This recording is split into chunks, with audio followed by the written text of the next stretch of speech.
Welcome to Bookings and Bottles, where we enjoy a little bit of wine and a lot of wisdom. Today, we are joined by Keith Lindsay. He's the MD and the owner of the Waterfront Duck. So, a little bit about the Waterfront Duck is it's Africa's first amphibious tour bus, and it's a fantastically wonderful way to explore the waterfront area by road and water. Keith, welcome to Bookings and Bottles. It's such a pleasure to have you. It's a pleasure to be here. Thanks for having me. It's so exciting to have you because it's really such a amazing offering that you've created, and I'd really love to pick your brain about so many different things. So let's first get started with what is the Waterfront Duck? Well, firstly, the Waterfront Duck is an amphibious passenger vehicle. Its name is the APV. But really, around the world, wherever you have an interesting city combined with an interesting body of water, it's ideal for an amphibious tour. And it usually consists of a short road tour combined with a tour on water. And obviously, being an amphibious vehicle, these are buses, essentially, that drive on the road, usually go down a slipway and then float on the water like a boat. And the history of those is really around converted military vehicles originally that were used post-war to ferry people on a little land tour combined with a water tour. And the most famous of these is the Boston Duck. But we've calculated or researched that there are probably about 28 amphibious tour operations around the world. And in 2008, I went to Boston, had a look at the Boston Duck. My brother happened to live there at the time, and we went on the Boston Duck tour. At that time, 16, 17 years ago, I thought that would be so ideal for Cape Town. And it took about that long to literally get all my ducks in a row. To bring it to Cape Town. We actually had the manufacturers visit in Cape Town, and they said that the waterfront area is one of the best and most suited locations for a amphibious duck operation that they've ever seen. And we've been going now about 18, 19 months or so, having launched in August 2024. So after you went to Boston and you saw the Boston Duck, why were you so passionate about bringing this to Cape Town? I mean, you could have just got that experience and then come home and gone about your lives.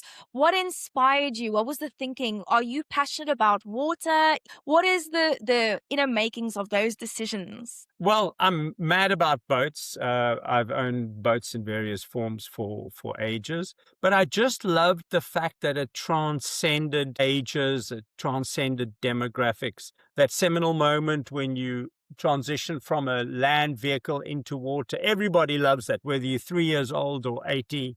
And I also loved the fact that it was combined with, entertainment. A core part of our offering is this notion of edutainment. And as I tell my staff and anybody who cares to listen, that the fact that this is a tour bus that floats is 50% of the story. The other 50% is the human element, the live tour guides, the interesting stories about the history, the geography, and the ecology of the area and the waterfront. And together, it makes for a super entertaining hour, which is more than just the vehicle. It was a complete package. And I think we've had people who live in Cape Town said, I've learned so much about the area in a wonderfully entertaining hour. And that's what I really loved about the concept. It's an unusual vehicle, an unusual experience, and it's the finishing touch of the human element that really finished it off. And it was sort of a complete experience for me. That's what I loved about it. I absolutely agree with you because currently adventure tourism is one of the highest contributors to the GDP in the tourism sector at the moment.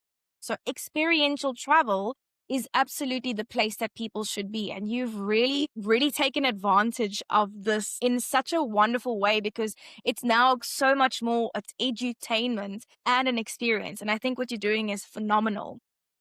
Absolutely. We subscribe. My personal philosophy is that in this digital age, there are some things that can't be replicated digitally, and one of them is authenticity and experiences. And that's really, for an hour, that's what we bring to the party. What if been some standout moments from when you launched till now of experiences that you've had?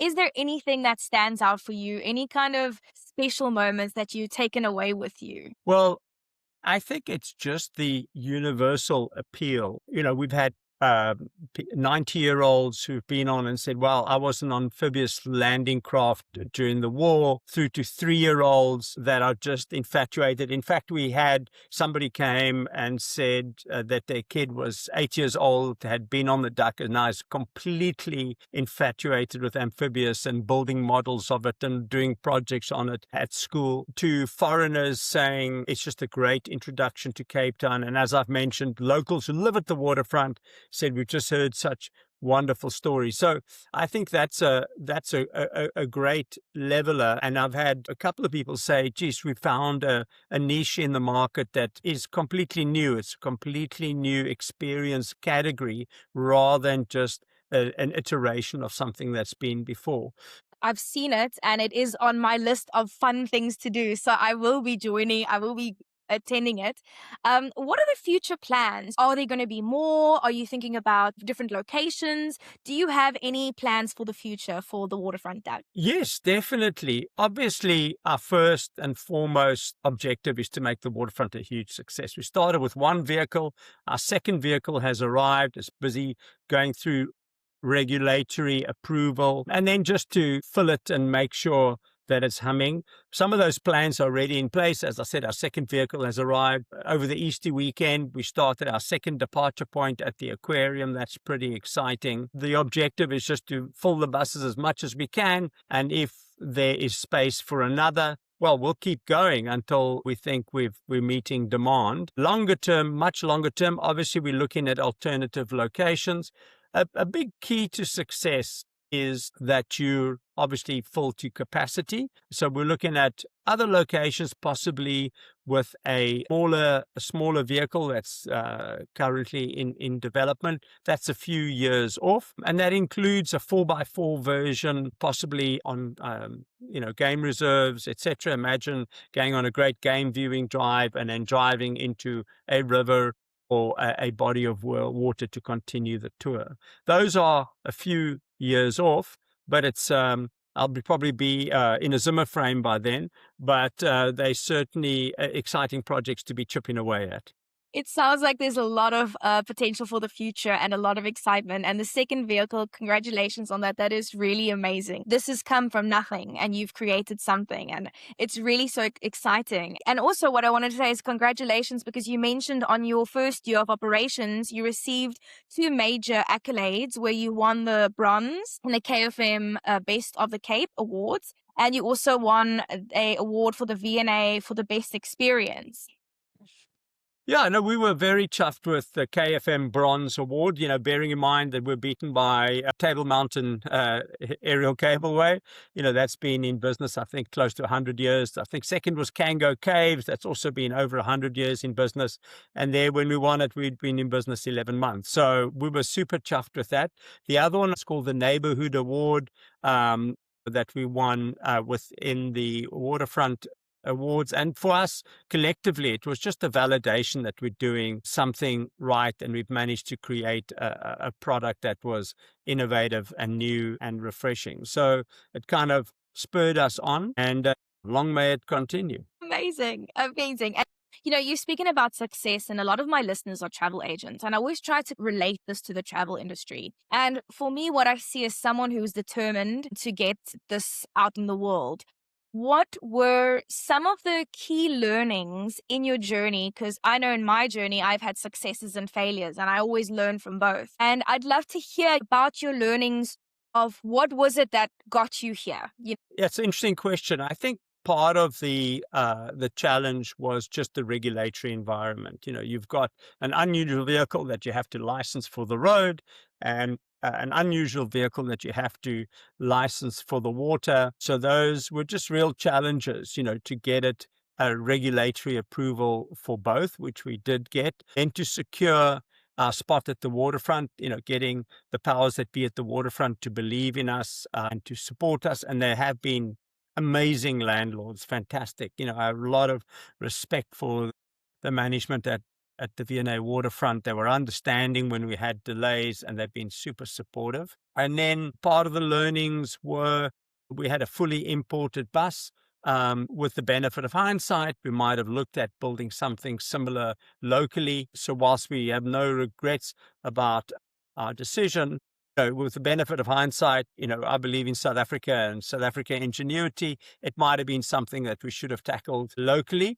And I think the other part of the ingredients getting us here was just help from unexpected quarters. We had people who are ostensibly competitors who've been so giving of their time and their expertise and their advice. And one hears terrible stories about the competitive environment, but I've really been blown away about how genuinely supportive people were and said, hey, the better we make the destination of the waterfront, the better it is for everybody to make it an appealing destination. So that was really surprising. You always start out planning to go into battle, but actually we've had, more support than adversity. And thank you for that. That last golden nugget was really something is I really want for the travel industry to take to heart. And it's something that I've been taught by someone where we say it's collaboration over competition. It's understanding that there's enough for everyone. If we're helping each other, it doesn't mean that we're taking away from ourselves. And exactly what you said is making this destination great. For example, if you can't fulfill the client's needs, you can hand them over. I love that you're speaking about how you said the competition came and helped you and was supportive. It's such a wonderful story, and I think it really highlights what we stand for in South Africa, which is Ubuntu. I am because we are. Thank you for sharing that. I appreciate that. Before we finish off, I wanted to hear about who you are, because you've created this amazing thing. And, just a little bit about what do you do? What are your hobbies? What are things that interest you? You did mention boats. Is there anything else that interests you outside of this? Well, I mean, the 60-second background on myself, I'm a local Cape Townian. I studied marketing at UCT and had a corporate career for a couple of years. I was a brand manager for Unilever. I was a marketing manager for Woolworths. And then in the sort of mid-90s, I joined and became a shareholder in an ad agency. And with three partners, we successfully ran the ad agency for about 22 years. And then we sold it to a big international communications group. And I stayed on for a while. My feeling was nobody likes an old guy in advertising. I'd reached I felt too young to retire, but looking for a new challenge. And I sort of circled back to this idea that I'd come across in 2008. I'd always sort of had it in my mind. A venture capital investor who's actually a friend of mine decided to invest heavily in the business, and suddenly it was a reality. But for me, it's business, but it's also a passion project. I just felt it would be another string to the bow of Cape Town. And what I tell everybody who will listen, including my staff, when people think of coming to Cape Town, as it was when I went to Boston, you've got to do Cape Point, you've got to do Table Mountain, you've got to go to Robben Island, and you've got to do the Waterfront Duck. So we want to be lumped right in there as a kind of a must-do to Cape Town. And when people plan their day, their leisure day, whether they're being on holiday or they're just local, they usually decide one or two ways. We're going to do something really big today. It's going to take a half a day or a full day, or we're going to fit in a lot. We're going to do a few different things. We're going to go to the mall. We're going to go and do a couple of things. And we've really fit into the second category, because if you're including the top and tailing, you're talking about an hour and a half, but it's something, great to do, which then leaves you free to go and do other things. And that's what we like about it, because it's an intense experience for an hour and a half or so. And then you're free to go and do other things. And it's definitely a space for that kind of thing. Think about the big wheel, for instance, and other similar experiences. It's one of the things that you can pack into a day. And that's what we love about it.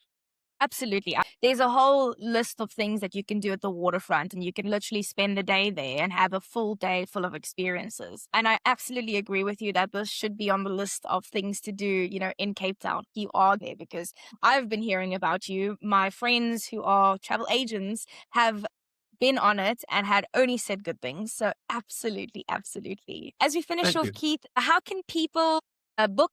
Where can people find you? Where can we find this experience? Well, there's our website, obviously, theduckco.co.za. There's links through to our tickets. If you happen to be in the waterfront, we have a ticket kiosk in front of the Silo Hotels in Zeitz. We also have a cool coffee shop and merchandise store there. You can get some great branded gear and some duck swag, including some very cool duck ball hats and duck whistles and everything duck. We're mad about duck. And you can get it there. And then, of course, at the aquarium is also right at our duck. You can buy a ticket right there and hop on. So start with the website. It'll answer all your questions.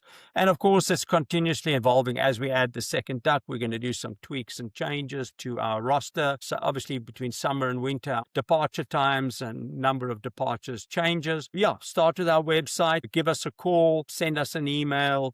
It's just info@theduckco.co.za or reservations@theduckco.co.za. And yeah, we'll gladly assist.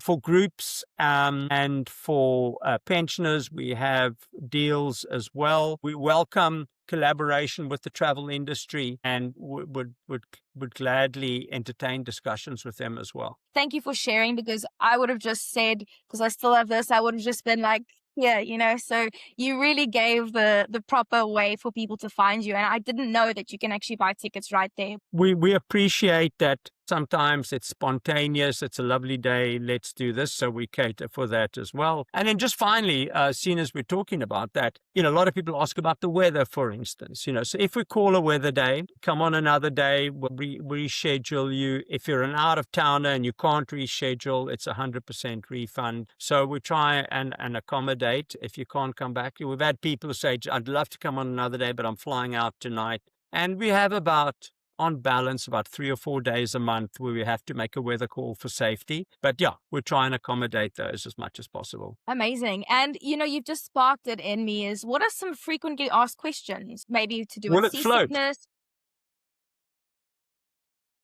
Yeah, so it's a good question. So, 12.5 tons, people say, is this really going to float? The other questions we have is the wind wheels sort of suck up into the hull like James Bond style? Answer's no, they just hang there. We go quite slowly, so it's not a problem. The other question is, do we go out to sea? No, we stay within the confines of the harbor. There's so much to see there anyway. The other one is, where do we go into the water? Well, there's a slipway near the Cape Grace Hotel. We literally just drive into the water. Another question is, where was it built?